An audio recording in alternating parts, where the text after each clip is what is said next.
What is going on, guys? Welcome back to another video. So in today's video, we are going to be doing the Eastern Conference standings predictions for the upcoming NBA season in the 2025-26 season. This is going to be a very hard standings prediction, especially in the East. But I'm going to give you a run through of this.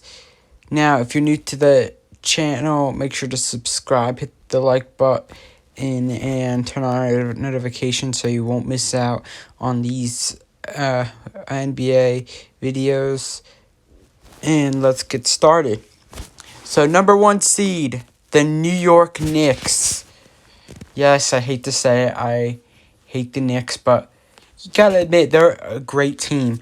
Now, and I did not like the Tom Thibodeau firing, but Mike Brown is an incredible head coach, leading the Sacramento Kings to their first postseason in 20 years. It was a big thing. He does have a great track record, so you got to give him that. The Knicks will have another. They have already had a season gelling in together with this new roster. They have their key players like Jalen Brunson, OG Anunoby, Karl Anthony Towns, Josh Hart, so Mikal Bridges. So you gotta look into that. And also, Deuce McBride is an absolute baller. He's gonna have a great season off the bench. Same with Mitchell Robinson. He's a great interior defender. I got the Knicks finishing at first place. Number 2, Cleveland.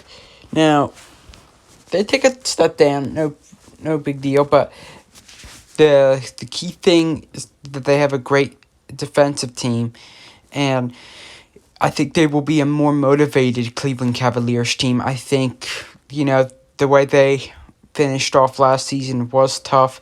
They had a lot of injuries against the Pacers, and it was a big factor in why they lost. It sucked to see. Donovan Mitchell is a top 10 player in basketball, and at least in my opinion. I don't know, ESPN doesn't think that way, but he's a top 10 player, I think. Evan Mobley and Jared Allen in the front court is always a big lethal combination. And Darius Garland and Donovan Mitchell working together. DeAndre Hunter has been a great addition to this Cleveland Cavaliers team. So I think number 2 is fair to say for Cleveland. Number 3, the Magic. I am high on the Magic this season. I think Paolo Banchero will have an MVP caliber season. Franz Wagner is obviously a great player. And I didn't fully agree with I feel like their defense is not going to be as good as last year with, getting rid of Kentavious Caldwell-Pope, bringing in Desmond Bane. But their offense is definitely going to work a lot with Desmond Bane on their team, even though he didn't have that great of a season, I felt like, with Memphis as he did in previous seasons, but he is definitely one of the best three-point shooters in the NBA, and that's what the Magic needed, so it was a good decision. Number 4. Now, I was between a lot of teams on this one, but number 4 is Detroit. I think Detroit will come back even better than last season. They still have Cade Cunningham, who has been great, had his best season by far last year. And for this team to come from being the worst team in the NBA, losing, 27 straight games, having fans chanting "solid team," having fans wear paper bags over their heads saying this team sucks, to just being the team that they were last year, it was incredible, to be honest. Just incredible. And Cade Cunningham is an all-star, as he is going to be better. And the Pistons still have Osar Thompson, Jaden Ivey, and a lot of other young talent on this team. So I think Pistons will finish even better than last year. They'll be the number 4 seed. Number 5 seed, Milwaukee. Now, here's the thing. Giannis is not going to have a lot of help on this team. And if they are first round exits again, you have to think, will Giannis want to trade from this team? Miles Turner coming to the Bucks was obviously a big deal, and probably not that good of a decision from the Pacers to trade Miles Turner, especially now that they don't have Tyrese Halliburton. But, I just, like, the thing is, like I said, I mean, Giannis is not going to be able to do everything on his own. They don't really have much to offer on this Bucks team, other than, like, what you think Kyle Kuzma is gonna take them a level up? Not really. So that's one thing that you have to look into. But I still think the Bucks have a great defense. They do have Giannis, and I just think they have a much better and deeper front court than they did with like Brook Lopez up there. And now they get Miles Turner. I think that's going to be really good for their team. Offensively, I feel like this team is going to struggle a lot, but I still think they can finish number 5.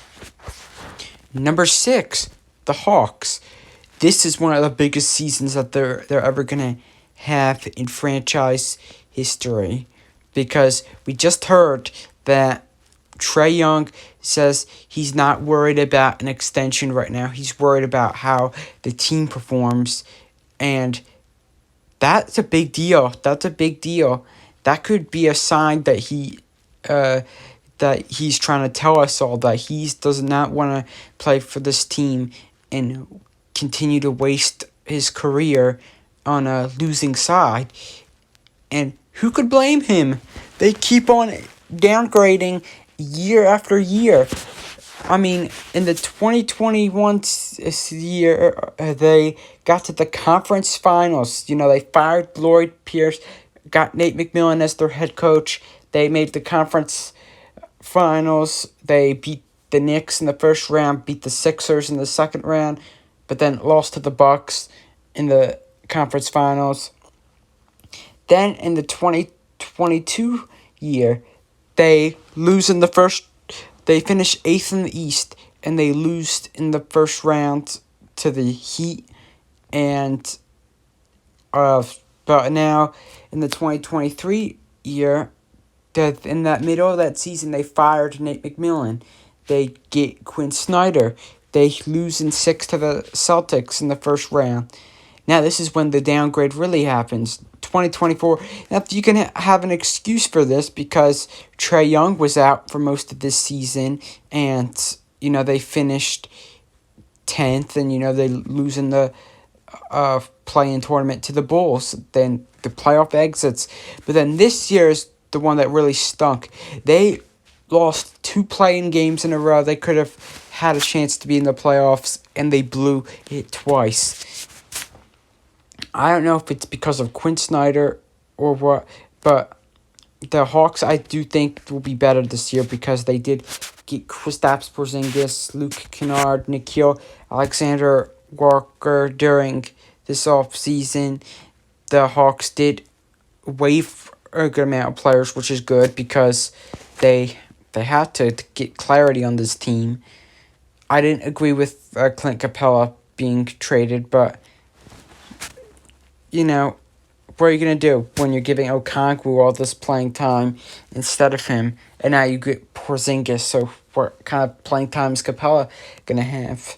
So, number 7, Boston.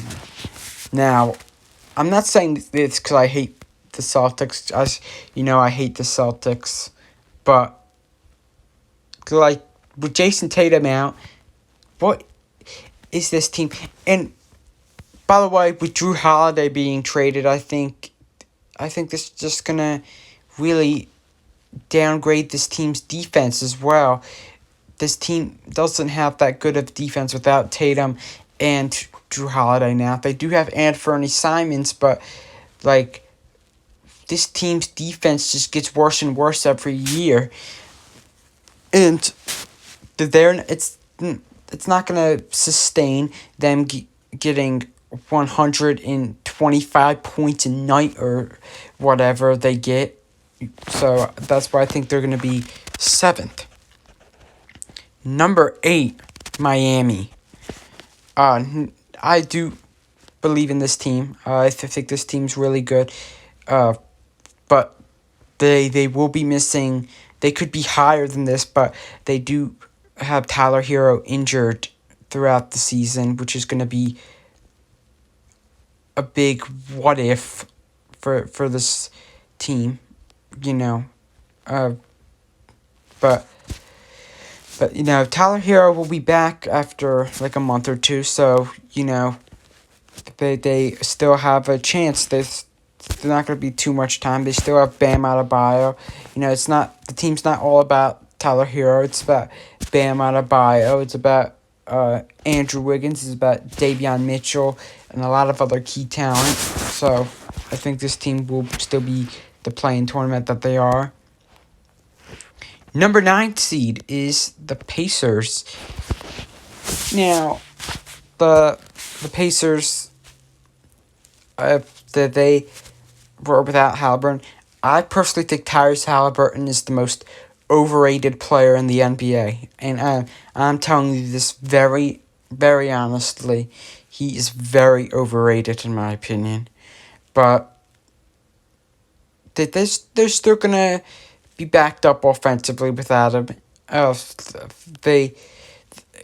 my opinion, Halliburton's not their best player. Siakam is clearly their best player to me, and was much deserving of that conference finals MVP. And defensively, they still got it with him, but it's going to be a downgrade now that Miles Turner is not on the team anymore. But they still have Andrew Nembhard in the backcourt and TJ McConnell, who played defense very well. But the offense is going to struggle without Halliburton for a while. Number 10, the Raptors. Now, the Raptors, look, what can I say? Of the Raptors, I think their head coach is really good. The Darko Rakovic is a really good coach, and we'll see. They did make some good trades by the trade deadline with Brandon Ingram now being on their team now. Now Brandon Ingram is a very injury-prone player, but I think Scotty Barnes could have a breakout year, and Emmanuel Quickley has always been a really key offensive player. So I think the Raptors do make the play-in tournament. I really do.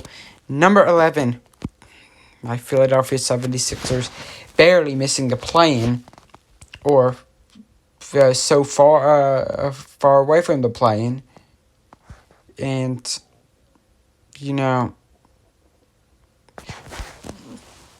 this is the thing. The Sixers, you can never trust this team. Embiid is going to be out again. Paul George is going to be out again. McCain is going to be out at the start of the season. You guys have no idea how hard it is to be a Sixers fan. You really don't. Except for my beloved Sixers fans out there. Like, it's just a very hard team to support. And but I love my Sixers. I want them to do good, but it is a very unlucky team that they're constantly having injuries. But Embiid, I've been saying that he needs to go. I'm done with the process. I'm done with that.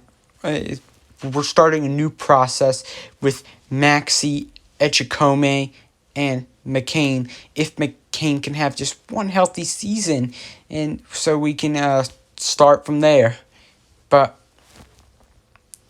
I also believe in Dembona. He's going to be one of the best shot blockers in basketball this season. But at the same time, can you really trust the Sixers to stay healthy? No, this team is as fragile as it gets. It is as fragile as a vase in a museum, So, I don't know about my Sixers. Number 12, Chicago. They're all right. I think there's simply better teams than the Bulls. I think that they take a step down, but I think they just need one big draft pick to kind of get them over the edge. But I still think Billy Donovan's a great coach, and this team is pretty talented. Number 13, the Charlotte Hornets. Now, Charlotte is going to be back with a great season. They keep going from coach to coach, which is frustrating as a Hornet fan probably. And LaMelo Ball's constantly getting injured. So, how much can this team go?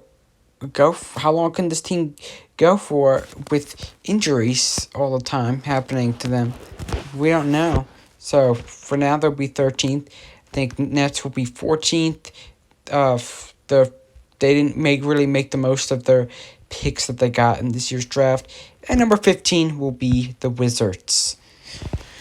Let me know what you guys think of this NBA standings predictions. I know you guys are probably going to hate my predictions. And,